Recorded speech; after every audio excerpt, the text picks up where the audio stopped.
Assalamualaikum warahmatullahi wabarakatuh.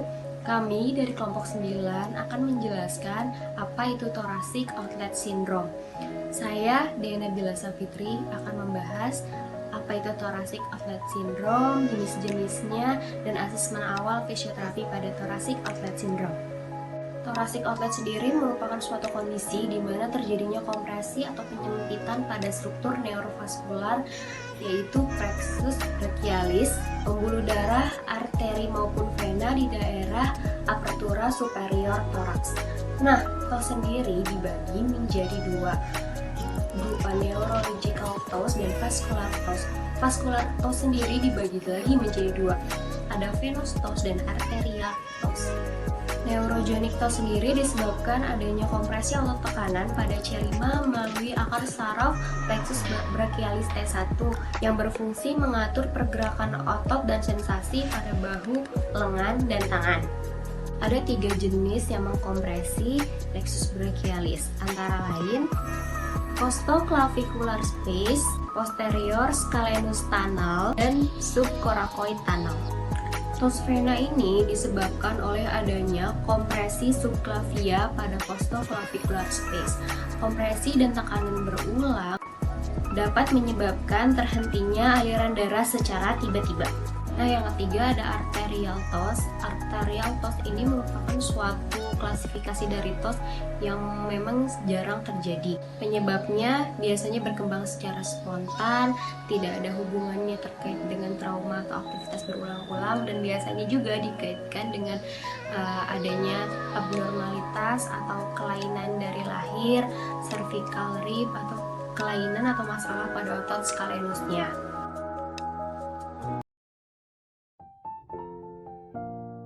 Nah, sekarang kita masuk ke asesmen fisioterapi. Yang pertama pasti dilakukan yaitu cek vital sign. Yang kedua, tanyakan kepada pasien riwayat penyakit dahulu, riwayat penyakit sekarang, dan riwayat penyakit penyerta. Nah, kemudian ada beberapa pertanyaan yang mungkin akan merujuk ke neurologik tos. Yang pertama, Mbak, apakah ada kesemutan di area bahu sampai lengan? Yang kedua, apakah Mbak pernah mengalami nyeri leher? Pernah. Nyeri sering atau sekali? Sekali. Kemudian yang ketiga, apakah ada nyeri di area, maaf ya Mbak, belakang? Ada. Ya, sekarang kita tunjuk area trapeziusnya ya. Kemudian yang keempat, apakah Mbak pernah mengalami nyeri bahu sampai lengan? Pernah. Nyeri bahu saja pernah? Pernah. Nyeri lengan? Pernah. Kemudian, apakah pasien mengalami nyeri di supraclavicular, di daerah sini Mbak, cekungan di tulang selangkah sini? Pernah.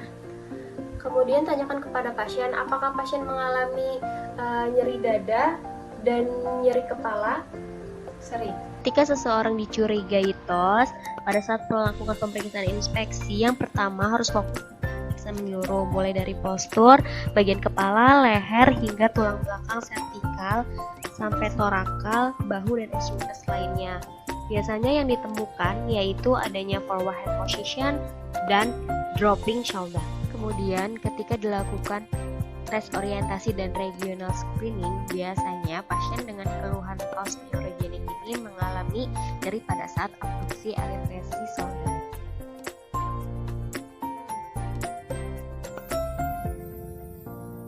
Nah, kemudian kita masuk ke asesmen pada vascular tos, baik vena maupun arteri. Biasanya pada pemeriksaan vital sign ditemukan nadi yang lemah pada pemeriksaan vital sign.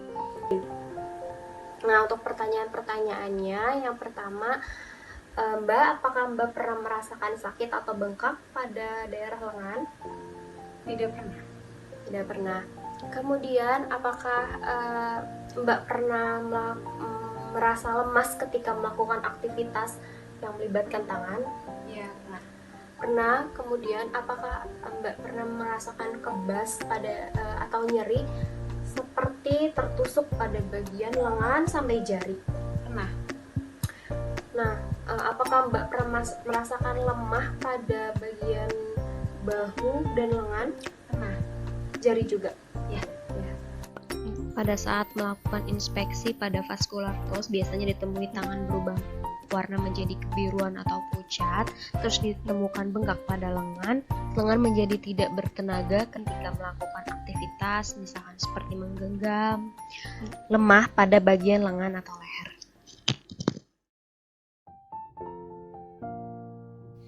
Untuk menegakkan diagnosa thoracic outlet syndrome, ada beberapa tes yang harus dilakukan oleh terapis kepada pasien.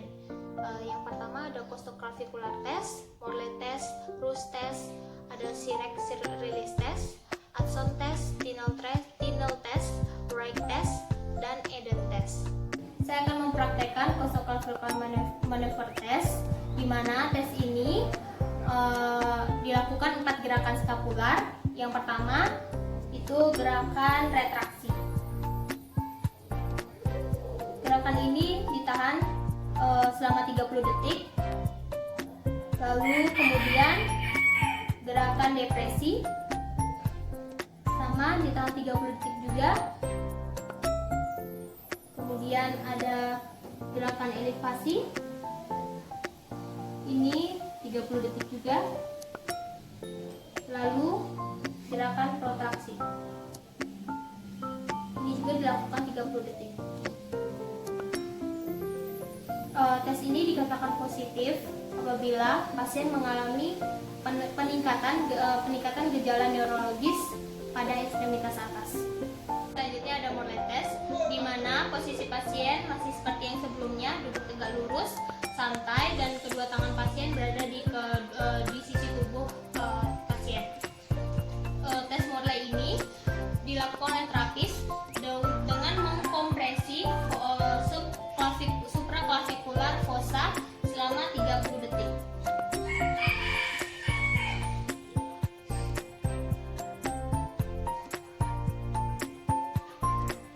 Tes ini dinyatakan positif apabila pasien merasakan sensasi nyeri atau sensasi sakit dan khas terlokalisasi.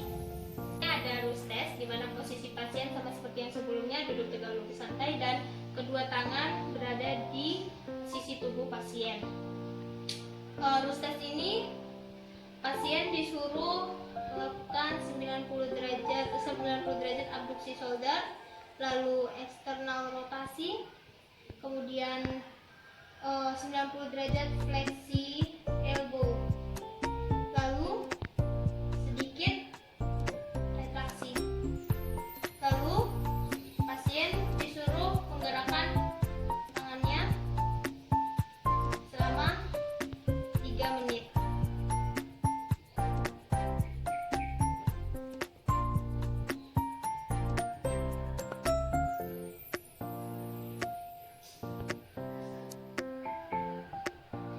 Positif apabila pasien merasakan berat, nyeri iskemik dan lemah pada lengan, atau merasakan mati rasa dan kesemutan pada tangan. Dan lihat juga perubahan warna pada tangan pasien. Selanjutnya ada Sirek release test, di mana posisi pasien sama seperti yang sebelumnya, duduk tegak lurus dan kedua tangan berada di sisi tubuh pasien. Tes ini dilakukan dengan mengfleksikan elbow pasien 80 atau 90 derajat, lalu kemudian pertahankan elbow pasien dengan keadaan netral begini dan condongkan ke belakang tubuh pasien kira-kira 15 derajat, lalu lakukan elevasi selama 3 menit.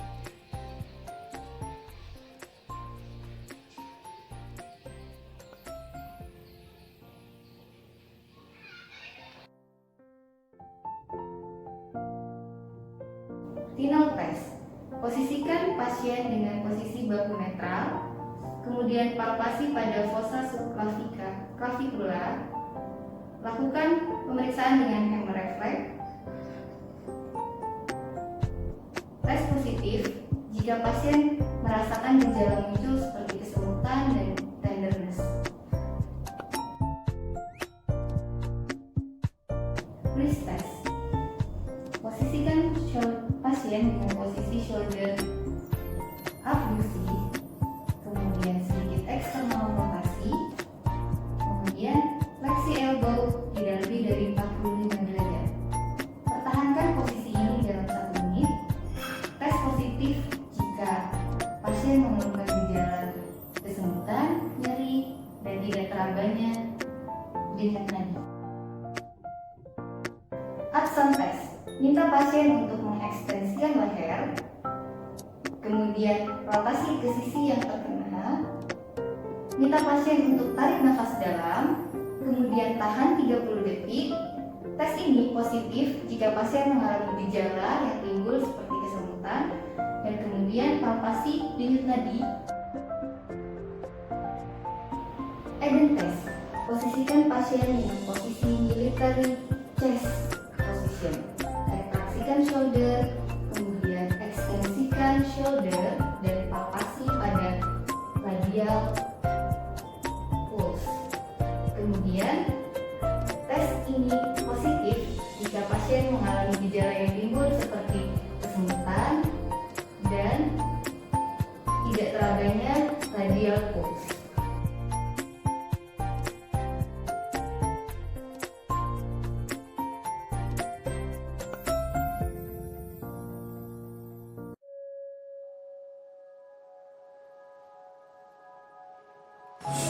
Ya, selanjutnya untuk penanganan atau treatment fisioterapi pada kasus TOS atau Thoracic Outlet Syndrome. Di sini untuk penanganan pertama treatmentnya yaitu pasien dibersihkan seperti ini, standing, dan shouldernya diretraksi. Nah, di sini ketika shoulder retraksi yang bekerja itu ada otot pada scapula dan juga latissimus dorsi. Selanjutnya bukan saja rotasi tetapi depresi. Selanjutnya latihan yang kedua yaitu standing external rotation. Jadi standing external rotation, pasien posisi standing berdiri dan tangannya seperti ini, spine, dan pasien diminta untuk duduk.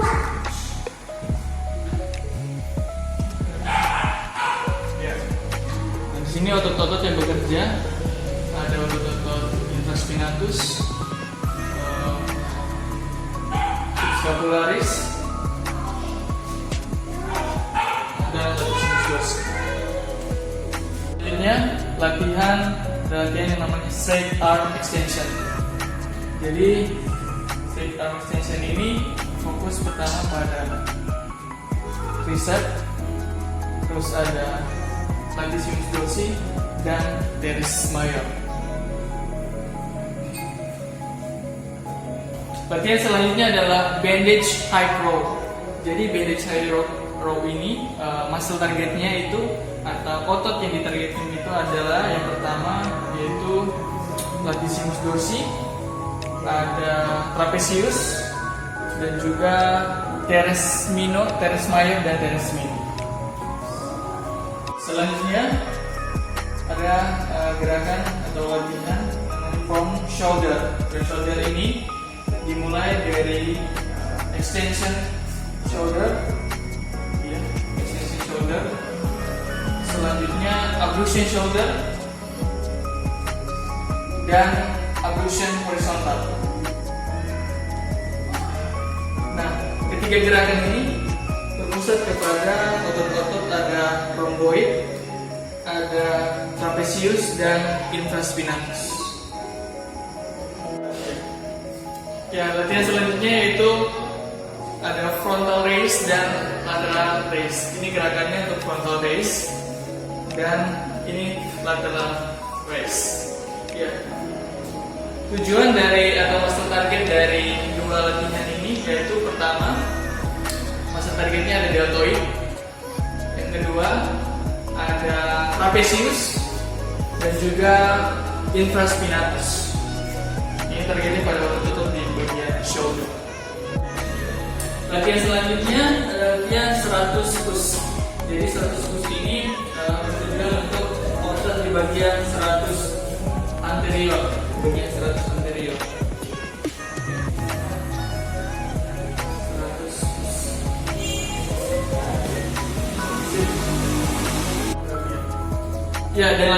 terakhir yaitu latihan cinta. Cinta ini berfokus kepada otot di bagian trapezius.